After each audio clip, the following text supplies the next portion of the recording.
बिस्मिल्लाहिर्रहमानिर्रहीम। अस्सलाम वालेकुम स्टूडेंट्स। आज हम मैक सब लेयर्स के बारे में पढ़ेंगे कि मैक सब लेयर क्या होती है।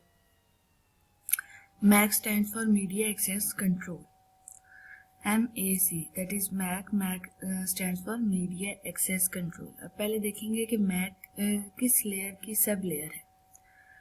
आपने OSI मॉडल पढ़ा था तो उसमें आपने जो लेयर्स पढ़ी थी उनमें एक लेयर थी डाटा लिंक लेयर, और डाटा लिंक लेयर आपको याद होगा कि उसकी पोजीशन जो है वो फिजिकल लेयर से ऊपर थी।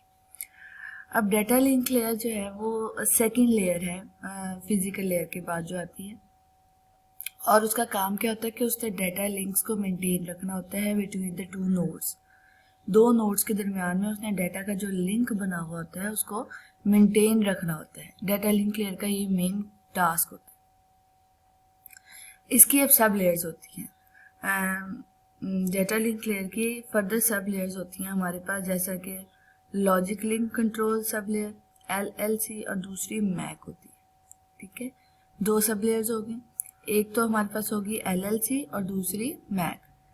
LLC में क्या होता है कि LLC आपको लॉजिक प्रोवाइड कर देती है फॉर द डाटा लिंक, और ये सिंक्रोनाइजेशन को कंट्रोल करती है, डाटा के फ्लो कंट्रोल को, एरर चेकिंग फंक्शंस प्रोवाइड करती है डाटा लिंक लेयर को।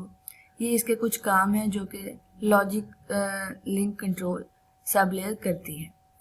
इसके मेन फंक्शंस में हमारे पास एरर रिकवरी आ जाता है कि एरर अगर आ जाता है कोई भी तो उसको रिकवर करती है। ये फ्लो कंट्रोल के ऑपरेशंस परफॉर्म करती है। उसके अलावा यूज़र एड्रेसिंग करती है।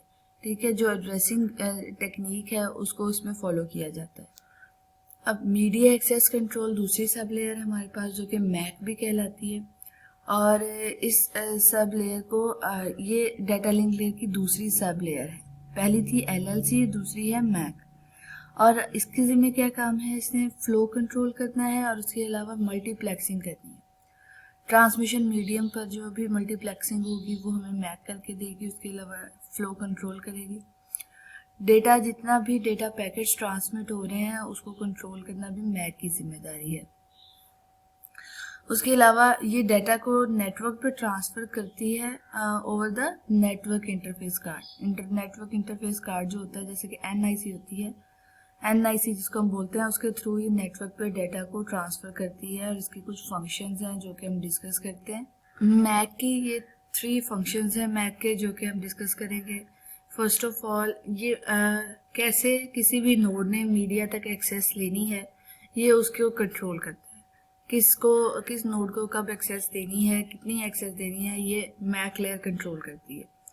उसके अलावा ये मैक लेयर पे एक यूनिक एड्रेस असाइन किया जाता है। जितने भी लैन से हमारे पास कनेक्टेड नोड्स होते हैं उन सब स्टेशंस को या नोड्स को जो है वो एक यूनिक एड्रेस असाइन करने का काम भी मैक लेयर का होता है। वो देखते हैं कैसा एड्रेस होता है, और उसके अलावा एरर डिटेक्ट करना भी इसकी एक जिम्मेदारी होती है। तो अभी तक हमने ये देखा कि डाटा लिंक लेयर जो कि OSI मॉडल की सेकेंड लेयर थी, उसकी फर्दर 2 सब लेयर्स हैं। Number 1 is the MAC layer, number 2 is the LLC logic link control, and MAC is the media access control. Media access control और LLC दोनों के functions हमने पढ़े।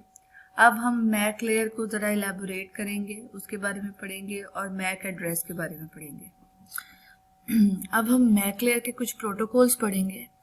Mac layer जो कि आपको पहले से आइडिया है कि डाटा लिंक लेयर की सब लेयर है, इसके कुछ प्रोटोकॉल्स भी होते हैं जो कि इस लेयर पे काम करते हैं, या फिर जिस पे डाटा ट्रांसमिशन या जो भी वर्किंग हो रही होती है वो उन प्रोटोकॉल्स को फॉलो करके कंप्लीट की जाती है।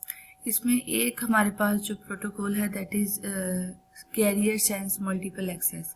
इसका कॉन्सेप्ट आप पहले भी जानते होंगे कि इसमें क्या होगा कि 2 चीज़ें इकट्ठी की गई हैं कि एक तो कैरियर को सेंस किया जाएगा और मल्टीपल एक्सेस प्रोवाइड की जाएगी। ठीक है, इसका मतलब है कि कैरियर सेंस मतलब कि जितने भी हमारे पास स्टेशन या नोड्स होंगे वो ईथरनेट के साथ कनेक्टेड हैं, जैसे भी कनेक्टेड हैं वो डाटा को डायरेक्टली ट्रांसमिट नहीं करेंगे केबल पे, नेटवर्क केबल पे, जब तक कि उसको सेंस ना कर ले, उसको लिसन ना कर ले। इसका मतलब है कि वो पहले चैनल को सेंस करेंगे, अगर तो वो फ्री है तो डाटा ट्रांसमिट कर देंगे, अदरवाइज वो डाटा ट्रांसमिट नहीं करेंगे। कैरियर सेंसिंग होगी। और दूसरा ये है कि मल्टीपल एक्सेस है, तो मल्टीपल एक्सेस का मीनिंग ये है कि बहुत सारी डिवाइसेस जो हैं वो कनेक्ट की जाती हैं एक ही नेटवर्क पे, जिसका मतलब है कि एक ही नेटवर्क को शेयर किया जा रहा है between the different devices, multiple devices, और सब डिवाइसेस के इक्वल एक्सेस होती है नेटवर्क तक। ठीक है, तो ये कैरियर सेंस मल्टीपल एक्सेस। अब ये जो कैरियर सेंस मल्टीपल एक्सेस है, इसको कंट्रोल करने के लिए आपके पास एक प्रोटोकॉल मैक लेयर में होता है। ठीक है, और वो प्रोटोकॉल क्या कहलाता है? Carrier sense multiple access protocol. और उसका काम यही होता है कि कैरियर सेंसिंग को कंट्रोल करेगा, वो मल्टीपल एक्सेस को कंट्रोल करेगा। अब क्या होता है कि बाज़ औक़ात ऐसा होता है कि दो डिवाइसेस इकट्ठी सेंस करती हैं और दोनों को इकट्ठे ही वो जो स्टेशन नेटवर्क है वो फ्री मिल जाता है, तो दोनों एक ही वक्त पे डाटा को ट्रांसमिट कर देती हैं। तो इस तरह से ये हो सकता है कि कोलिजन हो सकती है। ठीक है, कोलिजन हो सकती है क्योंकि दोनों ने जब फ्री पाया तो उन्होंने एक साथ ही डाटा को सेंड कर दिया।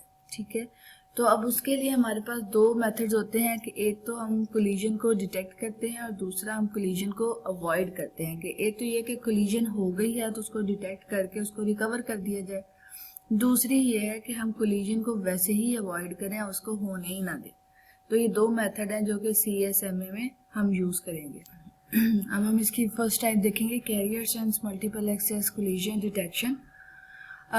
इसमें ये होगा कि अगर दो डिवाइसेस ने एक ही वक्त में नेटवर्क को फ्री पाया तो उसके बाद क्या होगा कि वो दोनों ही एक ही वक्त में डाटा को ट्रांसमिट कर देंगी। जब वो दोनों ही एक वक्त में डाटा को ट्रांसमिट करेंगी तो चांस है कि कोलिजन हो जाएगी, जाहिर सी बात है। जब कोलिजन डिटेक्ट होती है तो फिर उसके बाद क्या होता है कि दोबारा से उनको ट्रांसमिशन के लिए उन स्टेशंस को रोक दिया जाता है और फिर वो रैंडम टाइम के लिए, जैसे एक फॉर एग्जांपल 5 मिनट्स के लिए वेट करेगा, एक 10 मिनट्स के लिए वेट करेगा, दोनों रैंडम टाइम्स के लिए वेट करेंगे, तो उसके बाद वो डेटा ट्रांसमिट कर सकते हैं। इस तरह रैंडम टाइम को इन्वॉल्व करने की वजह से उनका वेटिंग टाइम जो है वो चेंज हो जाएगा, डिफरेंट हो जाएगा, और उनका जो है वो जैसे वो नेटवर्क पे डाटा डालेंगे वो भी टाइम उनका चेंज हो जाएगा। इस तरह से दोनों एक ही वक्त में डाटा को ट्रांसमिट नहीं करेंगे तो कोलिजन जो डिटेक्ट हुई थी उसकी रिकवरी भी हो जाती है इसी तरह से।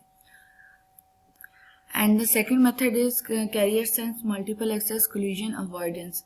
इस मेथड में कोलिजन होने से ही हमने अवॉइड करना है। एक तो है ना कि कोलिजन डिटेक्शन, उसमें कोलिजन हो गई तो डिटेक्ट हुई, इसमें हम चाहते हैं कि कोलिजन हो ही ना, उसको अवॉइड किया जाए।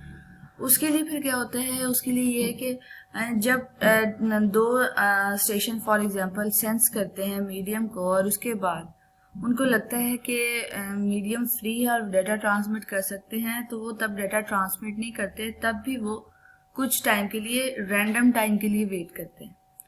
वो वेट करते हैं, उनका ये जो वेट है इसकी वजह से क्या होगा कि रैंडम टाइम होगा तो डेटा ट्रांसमिशन की जो रेशो होगी ऑन द सेम मीडियम वो चेंज होती जाएगी, और इस तरह से फिर कोलिजन होगी नहीं, क्योंकि मोर देन वन स्टेशन एक ही वक्त में डेटा सेंड नहीं करेंगे।